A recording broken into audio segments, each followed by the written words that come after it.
Sou professora Taliane Teixeira de História. Hoje teremos aula para o 7º ano sobre a colonização portuguesa no Brasil. Vamos mergulhar nessa história. Observem aqui o nosso primeiro slide. Vocês estudaram que desde o início da colonização portuguesa no Brasil, a primeira fonte de economia foi a extração do pau-brasil. Aqui nós temos a imagem dos nativos indígenas. Através desse primeiro contato com os portugueses, eles forneciam essa matéria-prima, que é o pau-brasil, para a extração não só da madeira, como do pigmento avermelhado extraído para a indústria textil, onde seria levado para a Europa pelos portugueses. Então, por muito tempo, nós tivemos a extração do pau-brasil como a primeira fonte de economia do nosso país. Só que ela não era tão rentável, e para ocupar o território brasileiro seria necessário introduzir novas formas de economia, já que não tinha sido encontrado de imediato minérios para serem explorados como se desejava tanto pelos colonizadores. Então, o Brasil era colônia de Portugal e, através das cartas de doação, irão fundar as capitanias hereditárias, e o Brasil terá o início da monocultura para a agroexportação, com a formação dos primeiros engenhos de cana-de-açúcar para a produção do açúcar que seria levado para a Europa. Nós temos aqui na primeira imagem representando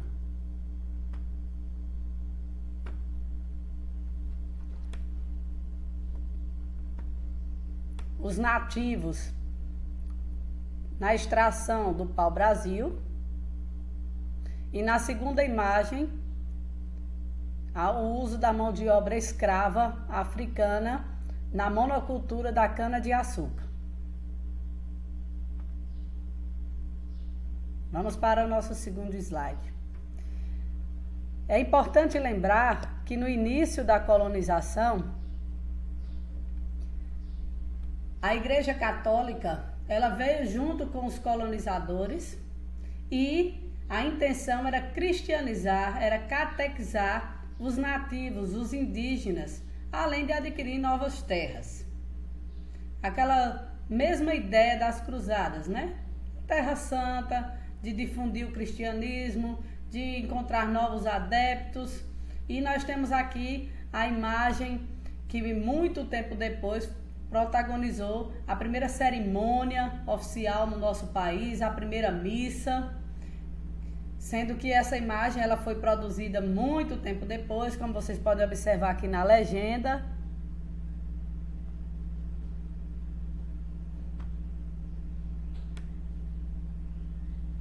Por Vitor Meireles em 1860.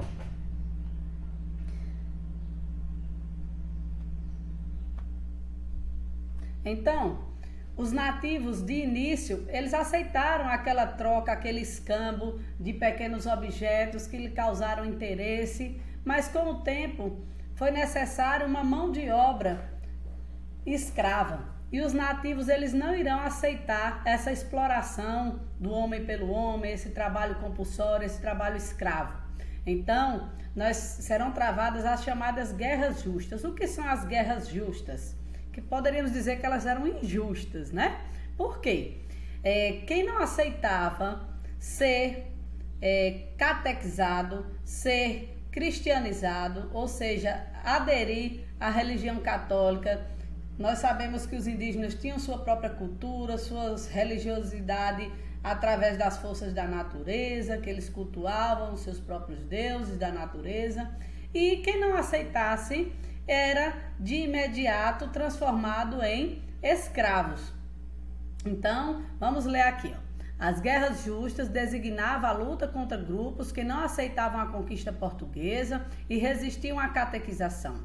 Os índios aprisionados nessas guerras podiam ser escravizados com autorização do rei. Do rei de onde? Do rei de Portugal, que era a nossa metrópole.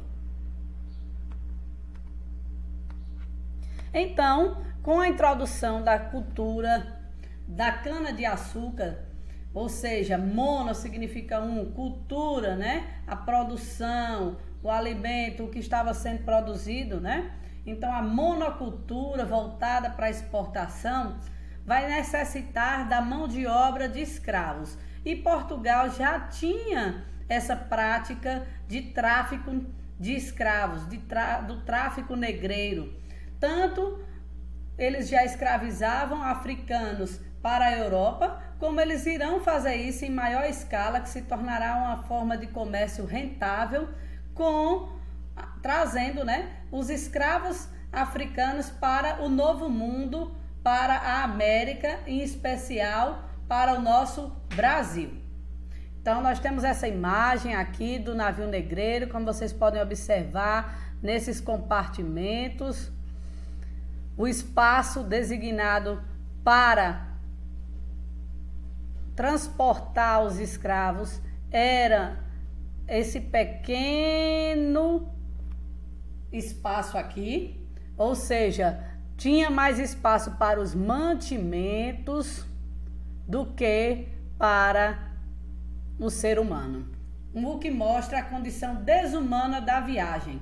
Então vamos pensar aqui, uma viagem que podia durar de 30 a 45 dias, onde as pessoas tinham a quantidade de água limitada, 1 a 2 copos por dia, não tinha espaço para eles fazerem suas necessidades fisiológicas, ou seja, o local ficava sujo, infétido, trazendo doenças, a sua imunidade ficava baixa, a comida também muito limitada a quantidade, muitos nem completavam a viagem, morriam ali mesmo e seus corpos eram jogados em alto mar. Os que sobreviviam eram tratados como mercadorias, como qualquer produto e vendidos aqui em solo brasileiro. É tanto que quem tinha um porte físico mais forte, quem tinha os dentes saudáveis, eram considerados mais caros esses escravos.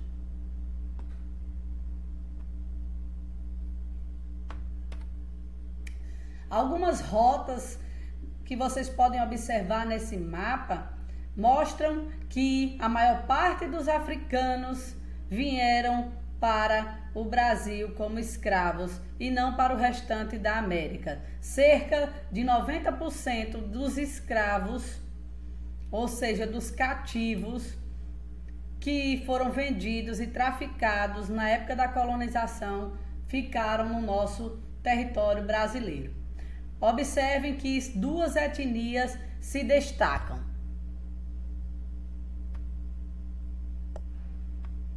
Temos aqui a etnia dos sudaneses, que vieram principalmente para o nosso Nordeste, como Olinda, Salvador, e também para o Norte, como São Luís. Já os bantus vieram principalmente para o Sudeste e para a América do Norte. Então, muitos recebiam o seu nome quando chegavam aqui pela origem e local de onde saíram. Por exemplo, o escravo da mina veio de São Jorge da Mina, escravo do Cabo veio de Cabo Verde, certo? Então, tráfico de escravos para a América, tráfico de escravos para o Oriente Mediterrâneo também era comum, sempre saindo da África para o restante do mundo, esses escravos. Então, nós temos uma dívida eterna com o povo africano, principalmente o Brasil, que ficou com a maior parte desses cativos que foram escravizados. Eles tinham uma vida comum, muitos eram reis ou tinham cargos, viviam em tribos organizadas e, quando capturados, se tornavam simplesmente um produto, uma mercadoria. Aqui mais uma imagem das condições desumanas do tráfico negreiro para o Brasil. Observem também que nós temos aqui não só homens como crianças e mulheres que vinham nessas viagens para serem escravizados.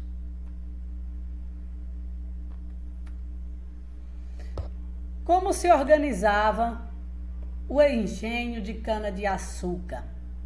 Observem que nós temos aqui toda uma estrutura desse engenho para a produção do açúcar, que mais tarde seria exportado, levado para a Europa. Lembrando que as duas grandes capitanias que prosperaram foram Pernambuco e São Vicente. Então, qual é a estrutura do engenho de cana-de-açúcar? Vou pegar o amarelinho aqui. Então, ao centro nós temos a Casa Grande, onde está o senhor de engenho, Assinhá e sua família, e também os escravos de ganho que o serviam. Atrás estava o canavial. Ao lado nós temos aqui as plantações para subsistência, que são as roças. A casa, o local de moradia dos escravos, que é a senzala.